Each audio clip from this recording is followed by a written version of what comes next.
ఓం శాంతి. బాబా చెప్తున్నారు 5/12/23. బాబా చెప్తున్నారు, మధురమైన పిల్లలు, కళ్యాణకారి తండ్రి ఇప్పుడు మీకు ఎటువంటి కళ్యాణాన్ని చేస్తారంటే ఇక మీరెప్పుడు ఏడవలసిన అవసరం ఉండదు. ఏడవడము అకల్యాణము మరియు దేహాభిమానానికి గుర్తు అని చెప్తున్నారు బాబా. ప్రశ్న: ఏ నిశ్చితమైన విధిని తెలుసుకుని మీరు సదా నిశ్చింతగా ఉండాలి అని అడుగుతున్నారు బాబా. జవాబు: ఈ పాత ప్రపంచం యొక్క వినాశనం తప్పకుండా జరగాల్సిందేనని మీకు తెలుసు. శాంతి కొరకు ప్రయత్నిస్తూ ఉంటారు, కానీ నరుడు ఒకటి తలిస్తే దైవం మరొకటి తలిచినట్లు అవుతుంది. ఎంత ప్రయత్నించినా సరే ఈ నిశ్చితమైన విధిని తప్పించలేము. ప్రకృతి వైపరీత్యాలు మొదలైనవి కూడా సంభవించనున్నాయి. మేము ఈశ్వరీయ ఒడిని తీసుకున్నామని మీకు నష ఉంది. ఏ సాక్షాత్కారాలైతే చూశారో అవన్నీ ప్రాక్టికల్గా జరిగేదే ఉంది. అందుకే మీరు సదా నిశ్చింతగా ఉంటారు అని చెప్తున్నారు బాబా. బాబా ఏం చెప్తున్నారు? ఏ నిశ్చింతమైన విధి తెలుసుకుని మీరు సదా నిశ్చింతగా ఉంటారు? ఈ ప్రపంచం వినాశనం అవ్వవలసిందే. శాంతి కొరకు ప్రయత్నిస్తున్నారు, కానీ మనం ఒకటి ఆలోచిస్తాం, భగవంతుడు ఆలోచించేది ఇంకొకటి, దైవం ఆలోచించేదే జరుగుతుంది ఇప్పుడు కదా. ఇవన్నీ ప్రకృతి వైపరీత్యాలు జరుగుతాయి, వినాశనం స్టార్ట్ అవుతుంది. ఏవైతే సాక్షాత్కారాల్లో ఆదిలో చూశారో ఇవన్నీ ఇప్పుడు జరుగుతాయి. కాబట్టి ఇదంతా డ్రామానుసారం జరుగుతుంది అని ప్రతి ఒక్కళ్ళు ఎలా ఉండాలి? నిశ్చింతగా ఉండండి, ఎందులోనూ చింతించకండి అని చెప్తున్నారు బాబా. ఓం శాంతి.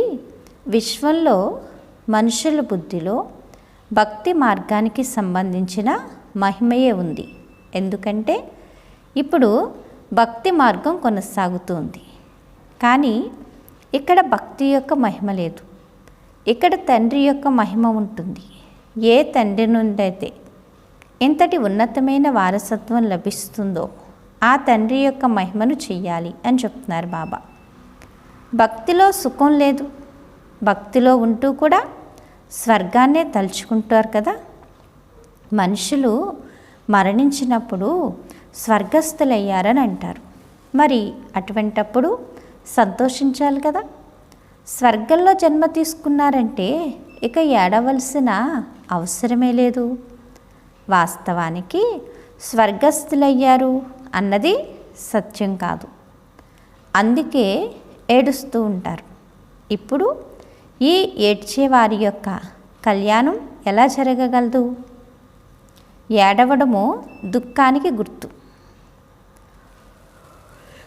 మనుషులు ఏడుస్తూ ఉంటారు కదా. పిల్లలు కూడా జన్మ తీసుకున్నప్పుడు ఏడుస్తారు, ఎందుకంటే దుఃఖం కలుగుతుంది. దుఃఖం లేకపోతే మరి తప్పకుండా హర్షితంగా ఉంటారు. ఎప్పుడైతే ఏదైనా అకల్యాణం జరుగుతుందో అప్పుడు ఏడుపు వస్తుంది. సత్యయుగంలో ఎప్పుడూ అకల్యాణం జరగదు, అందుకే అక్కడ ఎప్పుడూ ఏడవరు అని చెప్తున్నారు బాబా. అకల్యాణం యొక్క విషయమే ఉండదు. ఎక్కడ సత్యయుగంలో అకల్యాణం అనేది ఉండదు, అంతా కళ్యాణమే ఉంటుంది. కాబట్టి అక్కడ దుఃఖం కానీ, ఏడవడం కానీ, బాధ కానీ, దానికి సంబంధించిన ఈ అసురీ అవగుణాలు ఏవి అక్కడ ఉండవు. ఇక్కడైతే ఒకటి కాకపోతే ఒకటైనా ఏం చేస్తుంది? మనసుకి కష్టాన్ని ఇస్తుంది. బాబా అంటారు, అందుకే ఇప్పుడు అక్కడ ఏడవరు. అకల్యాణం యొక్క విషయమే ఉండదు. ఇక్కడ కొన్నిసార్లు సంపాదనలో నష్టం కలిగితే, లేక కొన్నిసార్లు ఆహారం లభించకపోతే దుఃఖం కలుగుతుంది.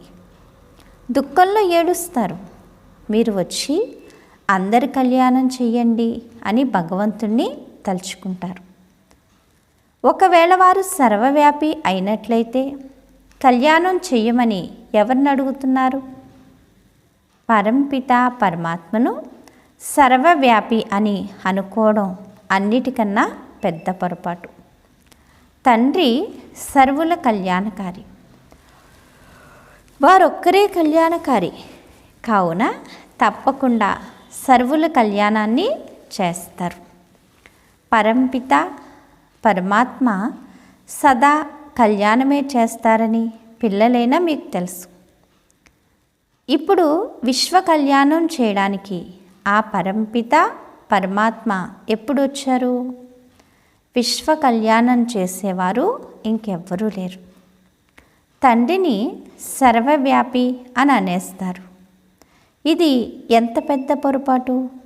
ఇప్పుడు తండ్రి తమ పరిచయాన్ని ఇచ్చి మన్మనా భవ అని చెప్తారు కదా. బాబా తన పరిచయాన్ని ఇచ్చి పిల్లలకి ఏం చెప్తున్నారు? మన్మనా భవ, మనసులో నన్ను ఒక్కడనే తలుచుకోండి. ఇందులోనే కళ్యాణం ఉంది. సత్య త్రేత యుగాల్లో ఎట్టి పరిస్థితుల్లోనూ అకల్యాణం జరగదు. త్రేతాలో కూడా రామరాజ్యం ఉన్నప్పుడు అక్కడ పులి మేక కలిసి నీరు తాగుతాయి. మనం సీతారాముల రాజ్యాన్ని అంతగా మహిమ చెయ్యం. ఎందుకంటే 2 కళలు తగ్గిపోవడంతో సుఖం ఎంతో కొంత తక్కువ లభిస్తుంది. అంటే సూర్యవంశంలో 16 కళలతో ఉన్న ఆత్మ చంద్రవంశంలోకి వచ్చేసరికి 14 కళల్లోకి వస్తుంది. సూర్యుడు సదా ప్రకాశవంతుడు. అదే చంద్రుడైతే 15 రోజులు అటు 15 రోజులు ఇటు కదా, పౌర్ణమి అమావాస్య. అలాగే పౌర్ణమి చంద్రుడిలా ఉండే ఆత్మ ఏమైపోతుంది? లాస్ట్కి వచ్చేసరికి అమావాస్య చంద్రుడిలాగా అయిపోతుంది. ఈ అమావాస్య చంద్రుడిలాగా అయిపోయిన ఆత్మని భగవంతుడు మళ్ళీ శక్తిని నింపి ఏం చేస్తున్నాడు? పౌర్ణమి చంద్రుడిలాగా తయారు చేస్తున్నారు కదా. ప్రమిదలో నూనె అయిపోతే దీపం ఏమైపోతుంది చెప్పండి? మినుగు మినుగు మనిపోతుంది. మళ్ళీ నూనె వేయగానే ప్రకాశవంతం అవుతుంది. అలాగే ఇప్పుడు మన ఆత్మజ్యోతిలో కూడా పరమాత్మ వచ్చి ఈ జ్ఞానయోగాలనే నూనెని పోస్తున్నారు. దీని ద్వారా ఆత్మ ఏమవుతుంది? మళ్ళీ శక్తి సంపన్నంగా తయారయ్యి ప్రకాశవంతం అవుతుంది. బాబా చెప్తున్నారు, మనం తండ్రి స్థాపించే స్వర్గాన్ని ఇష్టపడతాం. అందులో పూర్తి వారసత్వాన్ని పొందితే చాలా మంచిది. పున్నతోన్నతుడైన తండ్రి నుండి వారసత్వాన్ని తీసుకుని మనం కళ్యాణం చేసుకోవాలి. ప్రతి ఒక్కరూ శ్రీమతంపై తమ కళ్యాణాన్ని చేసుకోవాలి అని చెప్తున్నారు బాబా. తండ్రి అర్థం చేయించారు. ఒకటేమో అసురీ సాంప్రదాయం, ఇంకొకటి దైవీ సాంప్రదాయం.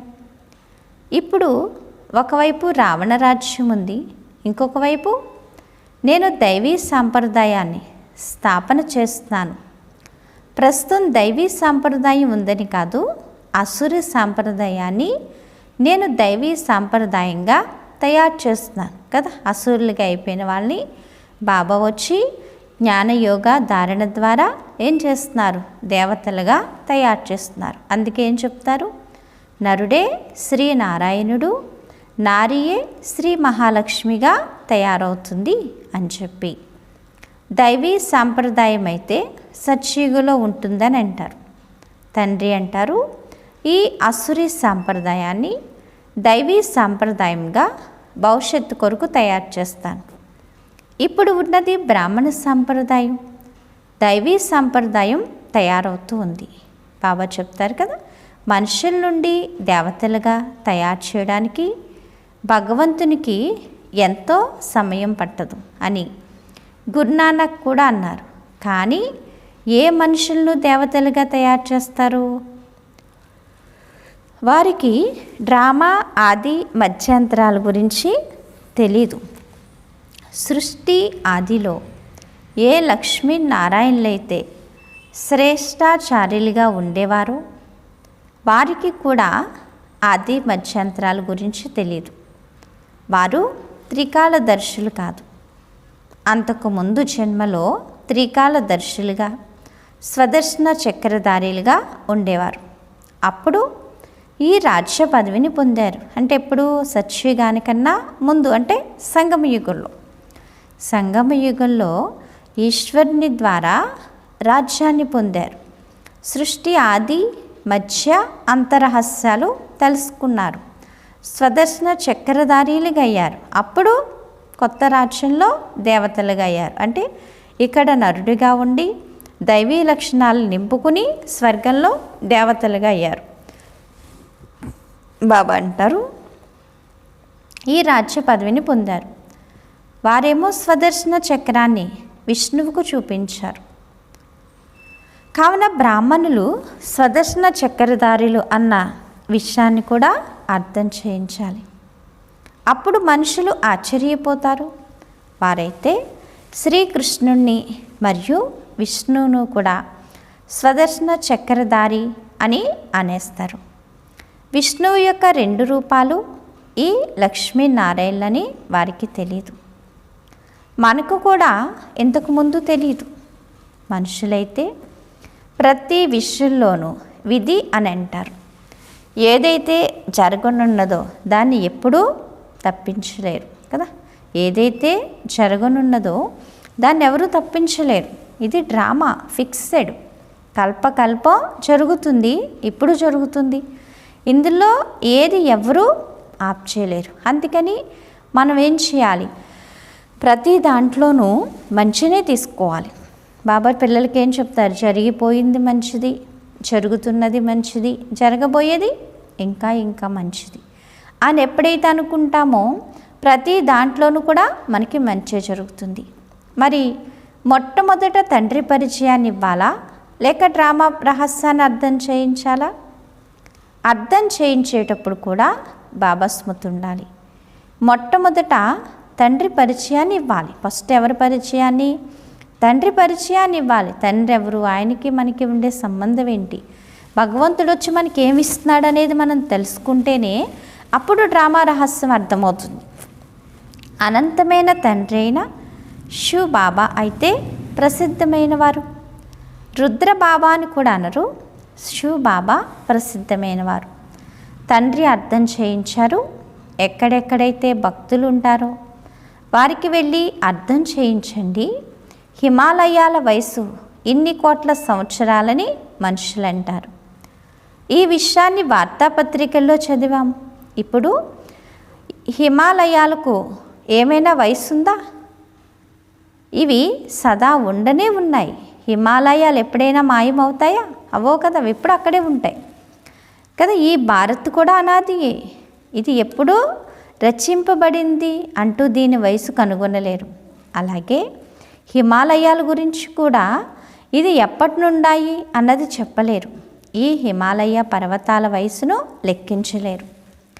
ఆకాశానికి లేక సముద్రానికి ఎంత వయసు అని ఏమైనా చెప్పగలరా? హిమాలయాల వయసును చెప్పినట్లయితే మరి సముద్రం యొక్క వయసు కూడా తెలపాలి. వారికి ఏమీ తెలీదు. ఇక్కడైతే మీరు తండ్రి నుండి వారసత్వాన్ని పొందాలి. ఇది ఈశ్వరీయ కుటుంబం. ఇదే కుటుంబం ఈశ్వరీయ కుటుంబం. ఎందుకంటే ఈ డ్రామా ఏం చేస్తుందంటే రాత్రి పగల్లా తిరుగుతూనే ఉంటుంది, ఎప్పటికీ ఆగదు కదా. హిమాలయాలైనా లేకపోతే సముద్రాలైనా లేకపోతే భూమి అయినా ఆకాశమైనా పంచతత్వాలు ఇలా ఏమవుతాయి, తమో ప్రధానం నుండి సతో ప్రధానం, సతో ప్రధానం నుండి తమో ప్రధానం ఇలా మారుతూ ఉంటాయన్నమాట. అంటే మనుషుల యొక్క విధిని బట్టి నరుడు నారాయణుడిగా ఉన్నప్పుడు ప్రకృతి సతో ప్రధానంగా ఉంటుంది. నారాయణుడు ఎప్పుడైతే జన్మలు తీసుకుని లాస్ట్కి వచ్చి నరుడైపోతాడో, మానవుల్లో వికారీ గుణాలు మొదలవుతాయో అప్పుడు ప్రకృతిని కూడా ఏం చేస్తాడు, సంకల్పాల ద్వారా తమో ప్రధానంగా తయారు చేస్తాడు. తండ్రికి చెందిన వారిగా అవ్వడంతో స్వర్గాధిపతులుగా అవుతారని మీకు తెలుసు. ఇది కేవలం జనక మహారాజు విషయం మాత్రమే కాదు. జీవన్ముక్తులు అనగా రామరాజ్యంలో ఎంతమంది ఉంటారు కదా, అందరికీ జీవన్ముక్తి లభించి ఉంటుంది.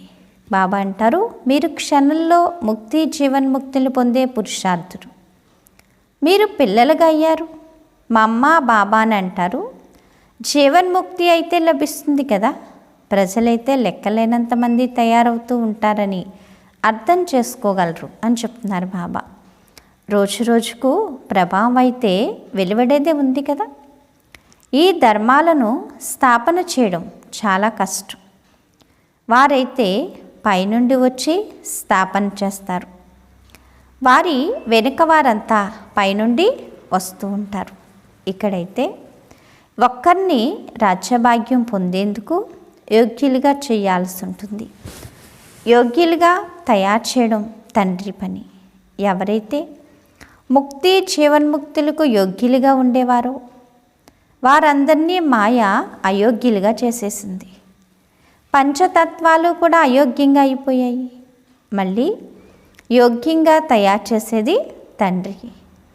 ఇప్పుడు క్షణక్షణం మీ ఈ పురుషార్థం ఏదైతే కొనసాగుతుందో, కల్పక్రితం కూడా ఫలానా వారు ఈ విధంగానే పురుషార్థం చేశారని భావించడం జరుగుతుంది. కొందరు ఆశ్చర్యం కలిగేలా పారిపోతారు, వదిలి వెళ్ళిపోతారు. ప్రాక్టికల్గా చూస్తూ ఉంటారు. వినాశనం ఎదురుగా నిలబడి ఉందని కూడా అర్థం చేసుకుంటారు.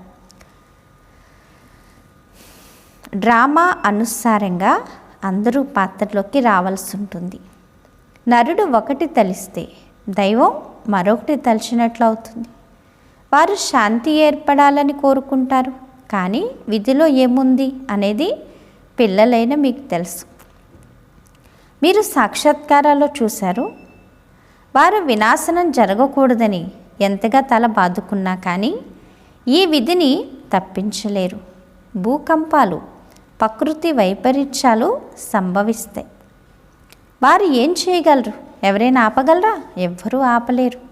ఇది భగవంతుడి పని అని అంటారు. మీలో కూడా అంతగా నష ఎక్కి స్మృతిలో ఉండేవారు కొద్దిమంది ఉన్నారు.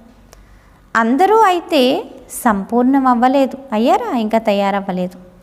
ఈ విధి మారనే మారదు అని మీకు తెలుసు. బాబా చెప్తున్నారు, భోజనం లేదు, మనుషులకు ఉండేందుకు స్థానం లేదు, 3 అడుగుల భూమి కూడా లభించదు. ఇది మీ ఈశ్వరీయ పరివారం, మాతాపిత మరియు పిల్లలు.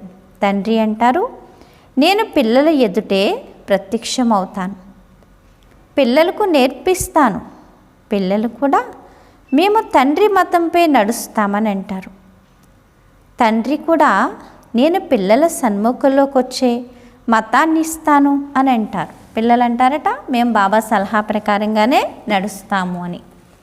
బాబా ఏమంటారు? నేను పిల్లల సన్ముఖంగానే చెప్తాను అని బాబా చెప్తున్నారు.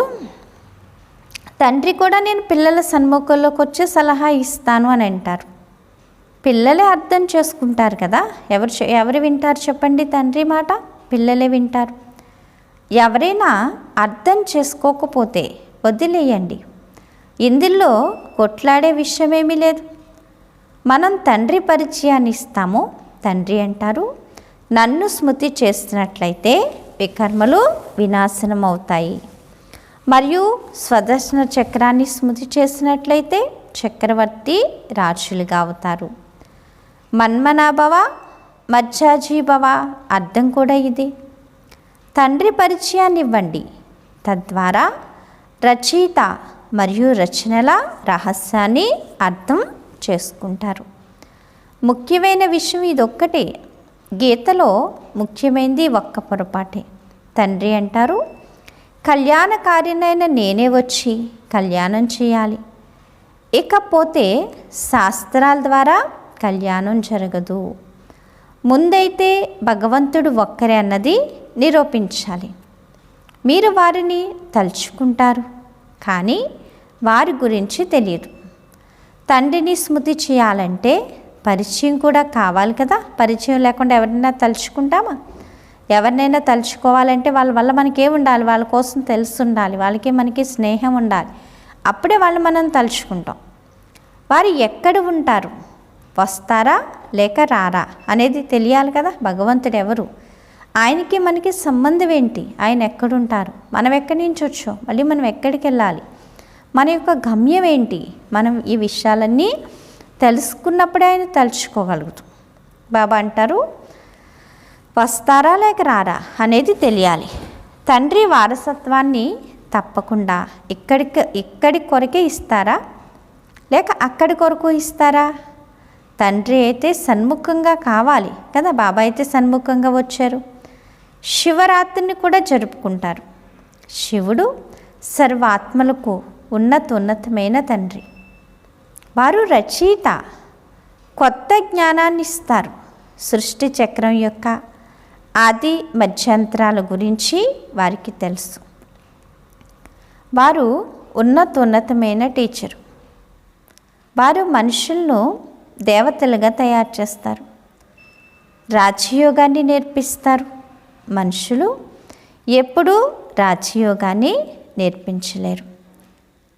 మనకు కూడా వారే నేర్పించారు, కావుననే మనం నేర్పించగలుగుతున్నాము. గీతలో కూడా ప్రారంభంలో మరియు అంతిమంలో మన్మనాభవ మరియు మజ్జాజీభవ అని అన్నారు. వృక్షము మరియు డ్రామా జ్ఞానం కూడా బుద్ధిలో ఉంటుంది.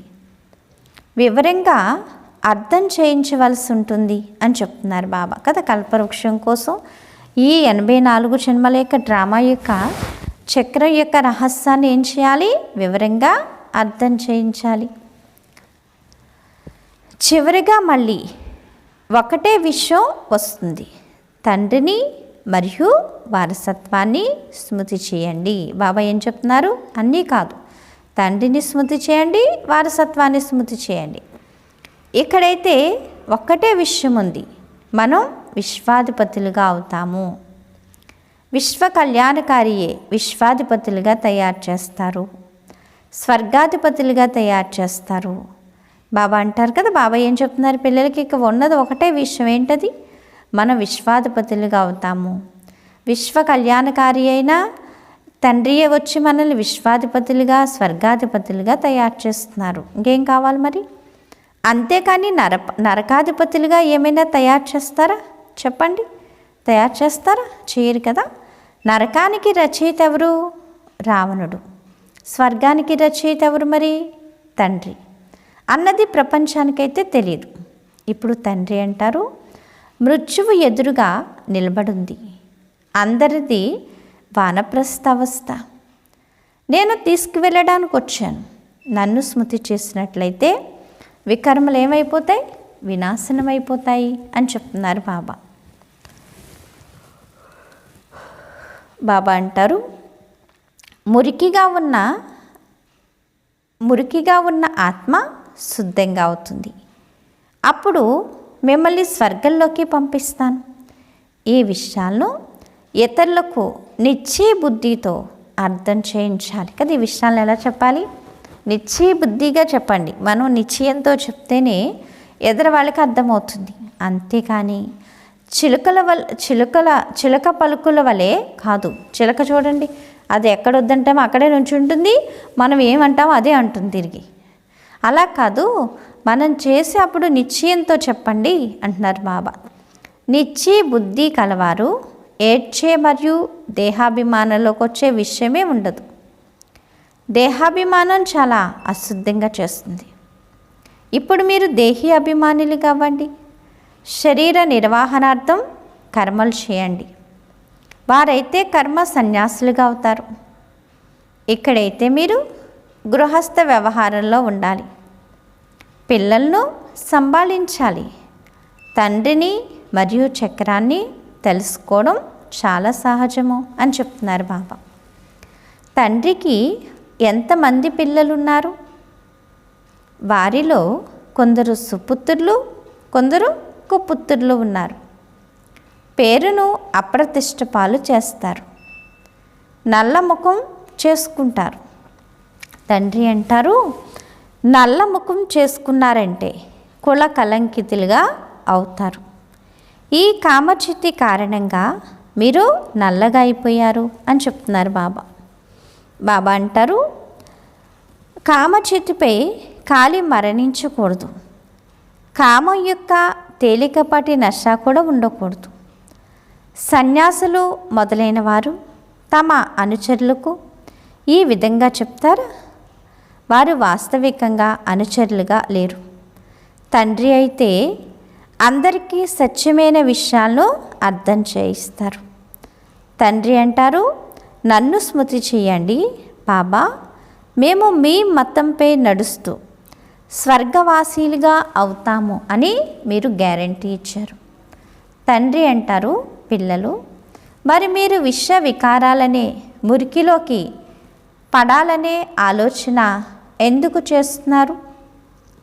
కుమారులైన మీరు ఇలాంటి మురళిని వినిపించినప్పుడు ఇటువంటి జ్ఞానాన్ని మేము ఎప్పుడూ వినలేదని అంటారు.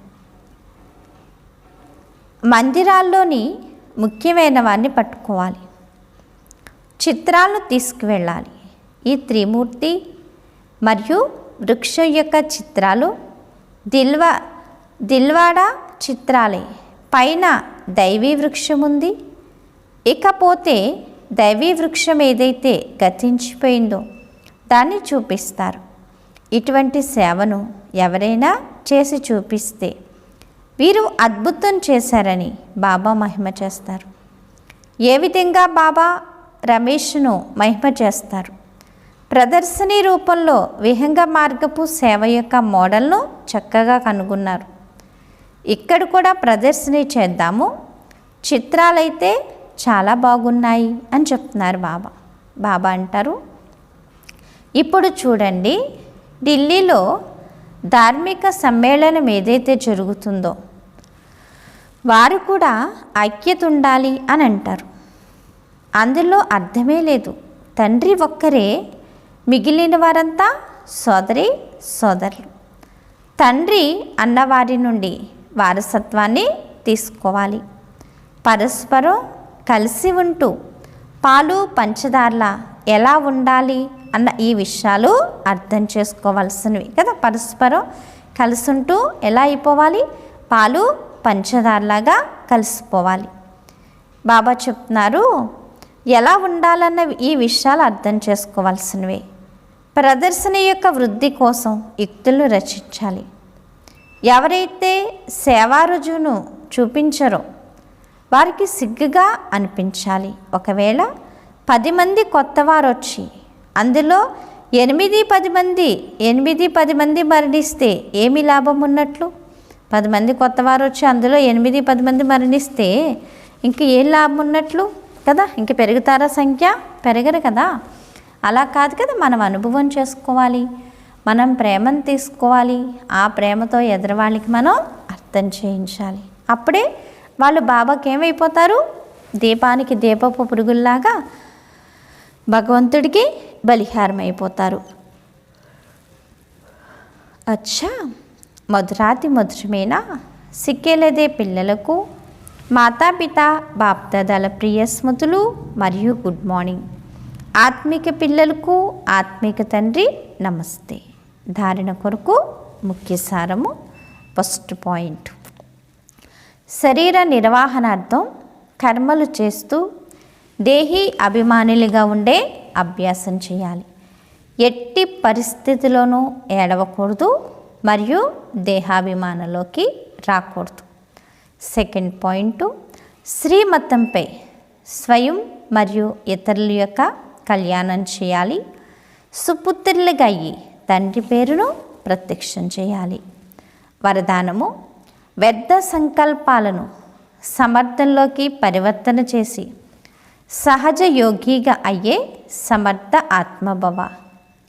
కొంతమంది పిల్లలు ఇలా ఆలోచిస్తూ ఉంటారు, నా పాత్ర అంతగా కనిపించడం లేదు, యోగం కుదరడమే లేదు, అశరీరిగా అవ్వడమే లేదు అని. ఇవి వ్యర్థ సంకల్పాలు. ఈ సంకల్పాలను పరివర్తన చేసి సమర్థ సంకల్పాలను చేయండి. స్మృతి అనేది నా స్వధర్మం. నేనే కల్పకల్పపు సహజ యోగిని. నేను యోగిగా అవ్వకపోతే ఇంకెవరవుతారు? ఏం చేయను? నా శరీరం అయితే నడవలేకపోతుంది. ఈ పాత శరీరం పనికిరాంది అని ఎప్పుడూ భావించకండి. వాహ్ వాహ్ అనే సంకల్పాలు చేయండి. ఈ అంతిమ శరీరం యొక్క అద్భుతాన్ని గానం చేయండి. అప్పుడు సమర్థత వచ్చేస్తుంది. స్లోగన్ను, శుభ భావనల శక్తి అనేది ఇతరుల వ్యర్థ భావనలు కూడా పరివర్తన చేయగలదు. శుభ భావనల శక్తి అనేది ఎదరవాళ్ళ యొక్క వ్యర్థ భావనను కూడా ఏం చేస్తుంది? సమాప్తం చేస్తుంది, పరివర్తన చేస్తుంది అని చెప్తున్నారు బాబా. అచ్చా, మధురాతి మధురమైన ఆత్మీక తండ్రికి ఆత్మీక పిల్లల యొక్క ప్రియ స్మృతులు, గుడ్ మార్నింగ్ మరియు నమస్తే. నమస్తే నమస్తే. మధురమైన బాబా, ప్రియమైన బాబా, నా బాబా, ధన్యవాదాలు బాబా. ఓం శాంతి. ఈరోజు సోమాను. నేను సహజ యోగి ఆత్మను అనుకోండి. ఏమైపోవాలి పిల్లలు? యోగం ఏమైపోవాలి? సహజమైపోవాలి. అందుకని నేను సహజ యోగి ఆత్మను. అచ్చా. ఓం శాంతి.